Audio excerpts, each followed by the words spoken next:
বন্ধুরা, আপনাদের আজকে একটা মজার জিনিস দেখাই, বিজনেস আইডিয়া। আমেরিকাতে আসার আগে আমি কখনো দেখিনি বাংলাদেশে। এই যে ঘরগুলো দেখতেছেন, দোকানের মতো লাগতেছে, কিন্তু এগুলো আসলে দোকান না, এটা হচ্ছে স্টোর। এবং সেগুলো ভাড়া পাওয়া যায়। ধরেন আপনি একটা স্টেটে আছেন, সেখান থেকে আপনি অন্য স্টেটে চলে যাবেন, তো হয়তো আসবাবপত্র কিছু রেখে যেতে হবে বা কিছু করতে হবে, কিন্তু যে বাসায় ছিলেন সে বাসাটা ছেড়ে দেবেন।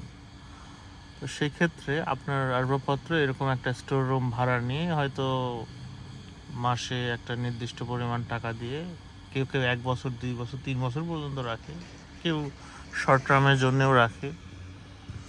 তো তার জিনিসপত্র এসে রেখে যায়। তো বাংলাদেশে কোথাও আমি এটা দেখিনি। আপনারা কমেন্ট করেন যদি দেখেন যে না, এটা আছে কোথাও।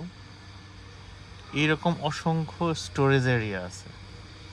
এখানে স্টোর ম্যানেজার থাকে, তার কাছ থেকে যখন আপনার কাগজপত্র হয়ে যাবে আপনাকে একটা নির্দিষ্ট স্টোরের কিটা দিয়ে দেবে। সেই কিটা শুধু আপনার কাছে থাকবে, স্টোরের কারো কাছে ওই কিটা থাকবে না, আপনি শুধু খুলতে পারবেন।